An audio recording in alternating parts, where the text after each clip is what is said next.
and how many layers there are. I mean, truth is just not a straight on topic at all. We laid a lot of groundwork last week. I want to start this week by talking about how we all have that perspective. I know we touched on that last week, but each of us, not only do we have our own unique take on the world, but sociologists, psychologists, scientists, and even religious leaders have recognized there's kind of a step and then another step. It's almost like we're going up a ladder or laying foundations on which to stand on to get a broader view. Some people call these levels. It depends on what book you're reading, stages, all of that. There is one illustration, though, of the viewpoint of these levels that I'm going to lift right from Caroline Meese. And she says it's kind of like if you lived in an apartment building on the corner of a city and you had enough money to get in on the ground floor, right? So this apartment building, the more you go up, it costs more. So the higher you are, it costs more to get that apartment. So you start off on the ground floor. And you have a nice window looking out, right? And you have a very nice view. But a lot of what you see is the street, people walking back and forth, the stoplight, the store across the street, all of that's happening. In a couple of years, you have enough money to decide, I'm going to move myself up to the second floor. And you're in the same position of that building. So if you're right on the corner, you have the corner apartment now, but one floor above. And you would think it'd be the same. And yet, not only can you see what you saw before, but you can also see a little wider and a little farther, all the way up. So that, you know, every couple of years when you get that extra check and you move yourself to the next floor, it's wider and broader, but you still have what came before. Right? And again, it's all different varieties of scientists and people that study say that we as humans do that. But we do it in two different layers. Or actually, depending on who you read, it could be 4 different layers. So one part of ourselves is what they would say, Ken Wilber would say, growing up. So that's our humanity. You know, it would be kind of like watching a small child. You know, when you're 3 and have a tantrum, adults are like, you know what, they just don't understand how to express their emotions, or they don't understand the world and the way it's working. So we need to be extra patient and teach them at that stage. Right? If adults have a tantrum, we're like, did they learn it yet? What's going on here? Because we recognize that there's stages to that development, that growing up in recognition of the world. There's also recognition that not everybody grows up at the same pace and not everybody grows to the same level. And there's also the waking up, which is our spiritual side, and it's the same thing. Only our waking up and our growing up don't always coincide. It's not the same. Some people may grow up really fast and wake up really slow, or vice versa. You may have this amazing experience with the universe and the light and the Holy Spirit and interpret it at a lower growing up level than somebody else, depending on your experience. And also depending on how much we are willing to open ourselves up to the opportunity to getting the next level apartment. Because some of us are very, very happy staying on the ground floor. and like we talked about last week, there's nothing wrong with that, but it's a recognition that there's a choice there. There's a choice to be open to the possibilities, to recognize more, and to see a wider range in the realm of truth. And there's also a choice to not open ourselves up to those possibilities where we stay narrow in our recognition of what's true and what's not. Alan Watts said, what you are basically, deep, deep down, far, far in, is simply the fabric and the structure of existence itself. And developing that awareness comes on both personal and individual levels, growing up and waking up. And those that may have recognized or aware of being higher up, let's say you're just three floors down from the penthouse, right?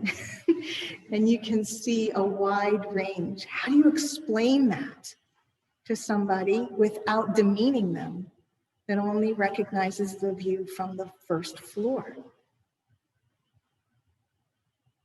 I think Jesus did a pretty good job of showing us how. When he came across the lady that was about to be stoned for adultery, there's all these people around, and the laws on the books at the time says, if you commit adultery, you get to be stoned by your neighbors.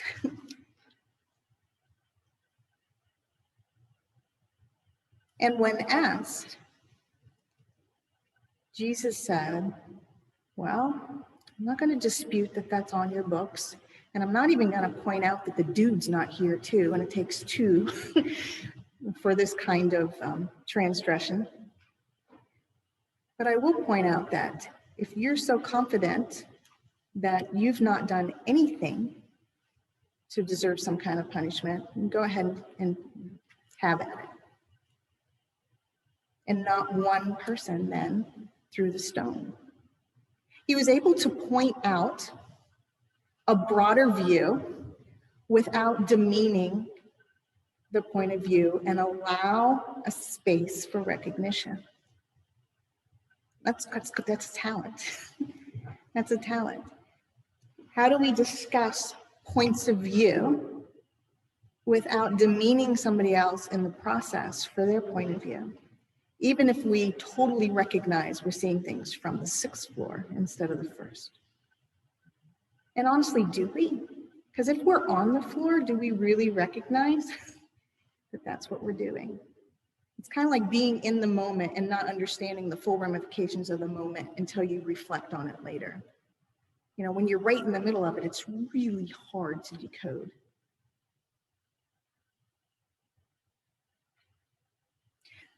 So we interpret our experiences based on that present stage of both waking up and growing up. One example that Ken Wilber gives a lot of this disparity here and things to look at, and this is a stark example, it's really, but he says, you know what, there's an example of this disparity of being so good and so has so much information in your head and then still being able to choose really rotten morally. Is people like the historical Nazi doctor. Those people were very good at their craft. They understood medicine, understood scientific method, and yet they chose to experiment on humans and cause a lot of strife. He said, how do we help each other level that playing field?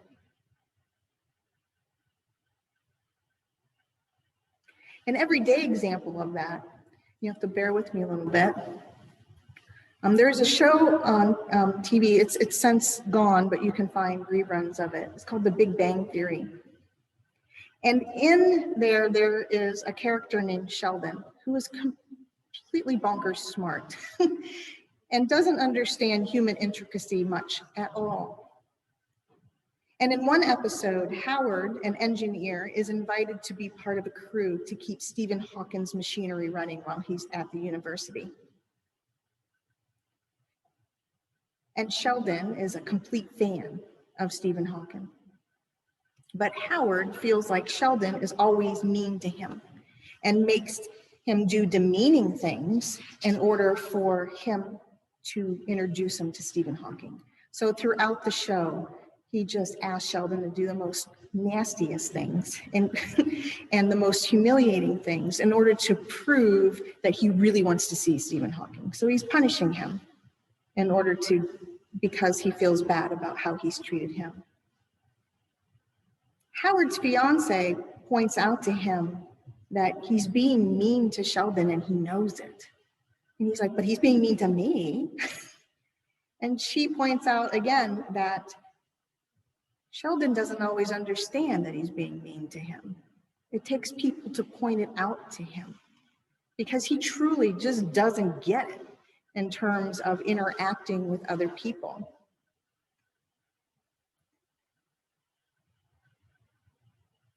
So throughout the series, though, you see this. You see Sheldon's group of friends continually, over 12 years of the series, point out to him, well, that really wasn't the right thing to do.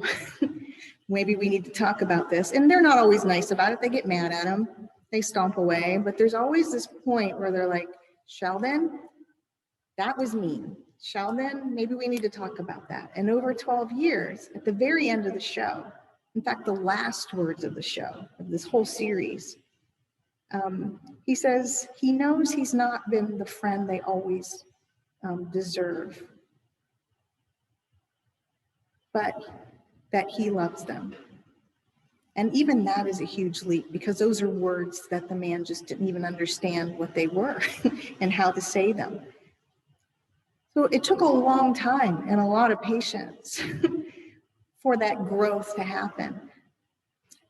There was a willingness to point out when you're being rotten without being totally rotten back, right? Even when people that were being mean had to be told you're being mean and you know it. And also a willingness on Sheldon's part to listen to them and to process it. And again, it wasn't immediate. And do we allow that? I know that's fiction, but it's a great illustration on whether we're willing to do that with each other. David Mitchell, who wrote Cloud Atlas, this is a quote from that. It's a book and a movie, so good. He says, my life amounts to no more than one drop in a limitless ocean. Yet what is any ocean but a multitude of drops? And those drops push against each other, forward, back, they change position, they change perspectives, they blend, they move. Jesus was asked what one needed to do in order to reach awareness, in order to be one with the ocean, in order to have everlasting life. And in Matthew 19:16, he said, with God, all things is possible. God is the ocean. On more than one occasion, Jesus said, God is spirit. And you are the drops that create that ocean. Jesus also said that it is hard to reach this realization if we're only recognizing the human part of our existence. And he likened that to the eye of the needle. So he said, you know what? It might be really, really hard to understand this and get through the eye of the needle if we're so fixated on just the world. In philosophers like Ken Wilber today, that's that growing up and waking up part. We can't get through that needle at all without God. And if you are the drops to make up the God, then you all need to work together somehow in order to achieve that. You help each other. In the movie The Matrix, Neo starts to unfold his recognition of being one with the energy and the universe. And he has a conversation with a very young boy who is sitting on the floor with a spoon in his hand, and he watches the spoon just bend and fold over. And he hands the spoon to Neo and says, do not try and bend the spoon, that is impossible. Only try and realize the truth that there is no spoon. Then you will realize that it isn't the spoon bending, it is only yourself. So Jesus isn't saying that the possibility of awareness isn't available to everyone. He's reminding us that we need to be willing to constantly revisit our perspective on what is necessary to change reality. We need to change ourselves. We bend ourselves. We change ourselves. So if the Bible was a matrix, we might say there is no needle instead of there is no spoon.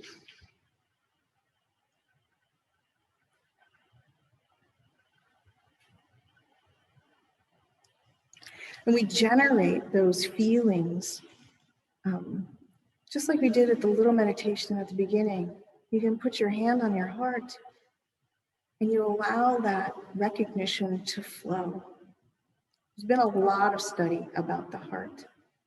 And they found that there's actually different cells in the heart that run independently from the brain. They have their own memory system. And there's more information that's sent from the heart to the brain than the other way around. That's our truth center. If we overthink so much, if we try to lay it all out on paper and we just think it over and over, it's really hard sometimes to make a decision. And yet, when we take a moment and take that breath and slow ourselves down, and just ask your heart, get an immediate response. Your heart is connected to that energy of the universe. In fact, that's not even made up or supposition now. They can actually measure it. They can actually show you how the energy rotates in your heart, around you, through the world and back through your heart. And that generation expands when we are in that space of peace and love and compassion. And teaching ourselves to be there allows for that extra truth of the universe, because that's where your connection is. And isn't that an amazing tool? You know, you don't have to rely on the visuals always or your brain. Ask your heart. What is the right thing? Where do I need to go? What is best for me? How can I contribute? David Mitchell also wrote, "Our lives are not our own. We are bound to others, past and present, and by each crime and every kindness, we birth our future."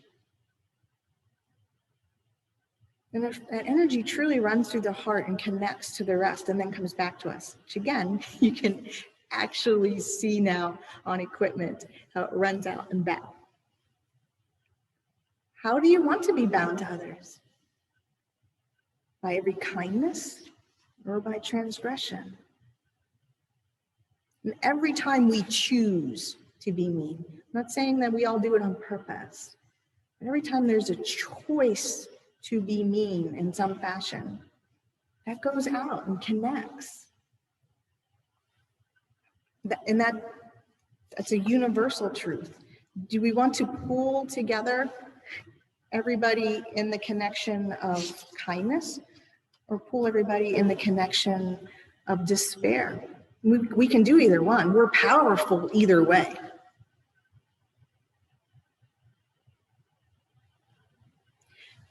To paraphrase, this is paraphrase Dr. Martin Luther King Jr. One of our tragedies is that those with fear and darkness overriding their perspective are often more zealous than those understanding light, love, and peace. How many of us with the light and the love and the peace and the perspective from the top of the building choose to stay on the top of the building and not interact, or not share what we're seeing and recognizing?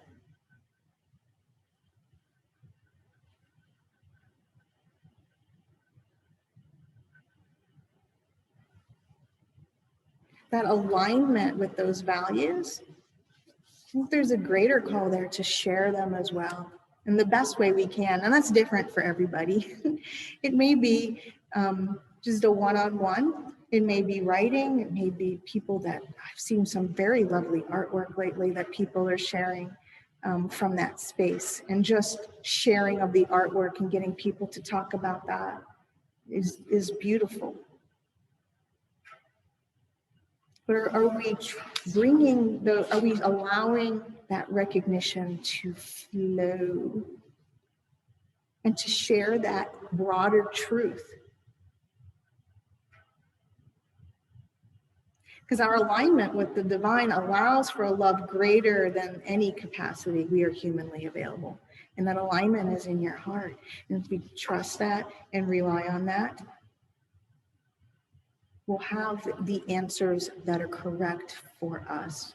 And if those are from love, then they'll be correct for more, or they will touch more to allow them to make decisions correct for them.